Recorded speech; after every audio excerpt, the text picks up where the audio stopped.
ঠিক আছে ঠিক আছে ঠিক আছে। আপনারা জানেন বাংলা বাঁচাও যাত্রা শুরু হয়েছে। এলাকার মানুষের কাছে আমার আবেদন, টিভিতে সারাদিন মন্দির মসজিদ চলছে। একটা লোক 2019 সালে বিজেপির প্রার্থী ছিল, যারা বাবরি ভেঙেছিল, সেই লোক এখন কার পয়সা খেয়ে কেউ জানে না, বিজেপির এখন সে আবার নেমে পড়েছে বাবরি মসজিদ বানাতে। এবং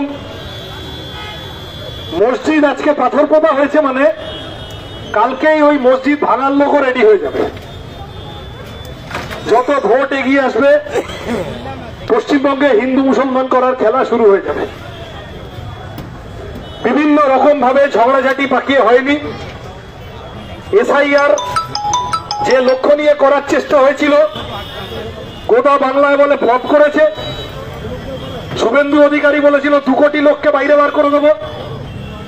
তারপরে কিছু পেটোয়া মিডিয়া আছে, তারা বলতে শুরু করলো 2 লাখ লোক তো অন্তত বাইরে যাবেই। এখন দেখা যাচ্ছে 200 লোকও পাওয়া যাচ্ছে না। এইটা এসআইআর যেভাবে করার চেষ্টা হলো আমাদের রাজ্যে, তাতে করে সাধারণ মানুষের লাভের চেয়ে ক্ষতি হলো উল্টে অনেক বেশি। ভোটার তালিকা সংশোধন করা এক জিনিস, ভোটার তালিকা সংশোধন সারা বছর চলার কথা। ওই কাজটা যদি নজর দিয়ে করা যায় তাহলে ডেড ভোটার, শিফটেড ভোটার, ভুয়ো ভোটার, জালি ভোটার ভোটার লিস্ট থেকে বের করা কোনো ব্যাপার না।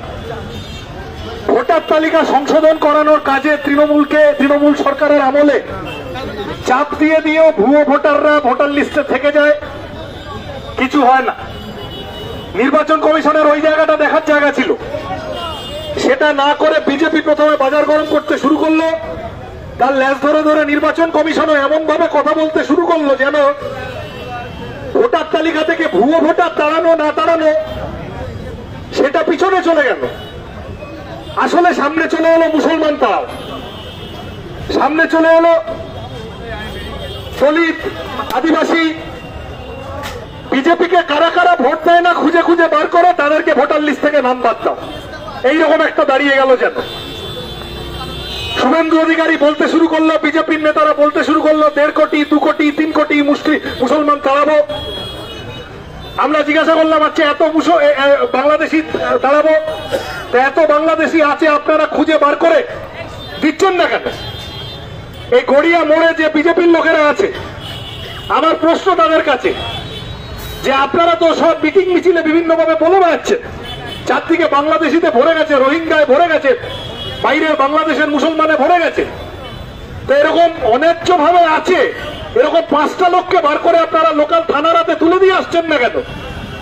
কেন পাচ্ছেন না? তার কারণ এতে খাজনা যত আছে এই কথায় তার চেয়ে বাজনা বেশি আছে। এই কথার বাস্তবতা যা আছে তার থেকে ফাঁকা আওয়াজ বেশি আছে।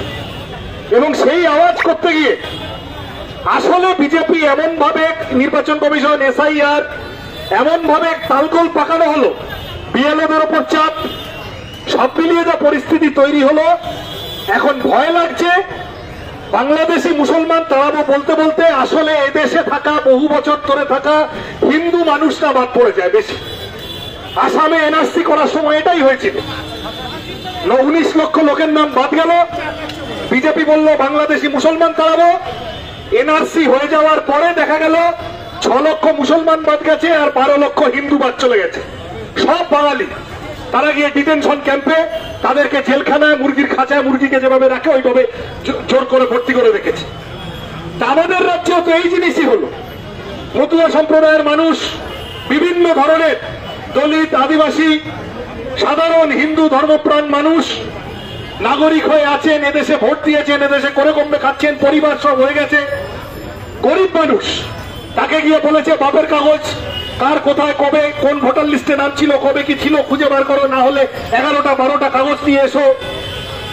ভোটার কার্ড চলবে না, কিন্তু পাসপোর্ট দেখাতে হবে। কোটা লোকের কাছে পাসপোর্ট আছে।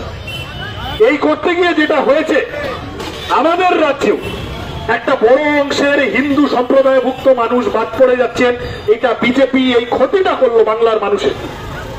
আমরা হিন্দু মুসলমান করে ভাবতে চাই না, আমাদের পার্টি আমরা সেভাবে দেখি না, ওই কাজটা করে হুমায়ুন কবির আর শুভেন্দু অধিকারী না।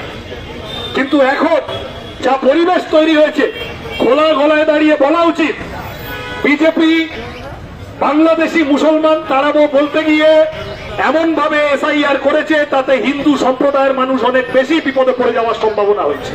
এই একই জিনিস আসামে হয়েছে, ওই জন্য এসআইআরটা এবার আর ঝুঁকি আছে, ওই জন্য আসামে করছেন।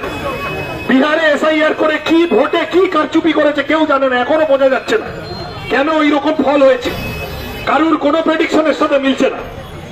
আর এখন পশ্চিমবঙ্গে তৃণমূল দেখেছে এতে আমার লাভ আছে, বিজেপি যত এইসব করবে আমি তত ওইটা দেখিয়ে, যে মানুষ আরজিকর নিয়ে বিরক্ত, যে মানুষ 26,000 লোকের চাকরি চলে যাওয়া নিয়ে বিরক্ত, যে মানুষ 8,000 স্কুল বন্ধ হয়ে যাওয়া নিয়ে বিরক্ত, যে মানুষ পেট্রোল ডিজেল রান্নার গ্যাসের দাম বেড়ে যাওয়া নিয়ে বিরক্ত, যে মানুষ পার্থ চ্যাটার্জিদের চুরি ডাকাতি নিয়ে বিরক্ত, সেই সব লোক তাদেরকে গিয়ে বিজেপির জুজু দেখাবো, তাদেরকে গিয়ে বলবো আমাকে ভোট দাও নাহলে বিজেপি চলে আসবে। এই বলে বিজেপির জুজু দেখিয়ে যাই চুরি ডাকাতি করি না কেন আমি লোকের ভোটটা নিয়ে ভোটটা জিতবো। তৃণমূল পরিষ্কার বাংলা বুঝে গেছে।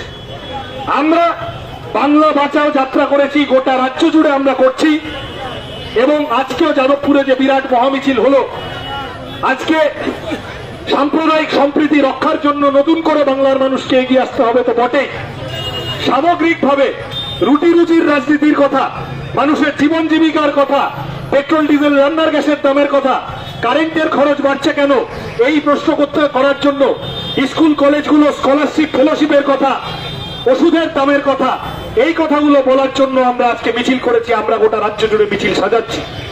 রুজি রুটির কথায় আসতেই হবে, আনতেই হবে, এই করলে হবে না, বাংলার মানুষের এতে লাভ হবে না।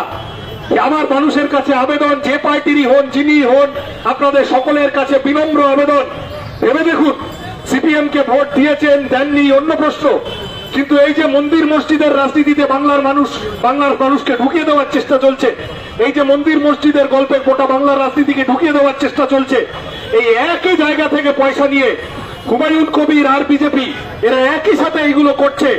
আর মমতা ব্যানার্জি, তিনি তো এতদিন হুমায়ুন কবিরকে পুষেছিলেন, জানতেন না হুমায়ুন কবির লোকসভায় 19 সালে বিজেপির প্রার্থী হয়েছিল, তাকে আবার দলে নিয়ে 21 সালে বিধায়ক করেছেন কেন?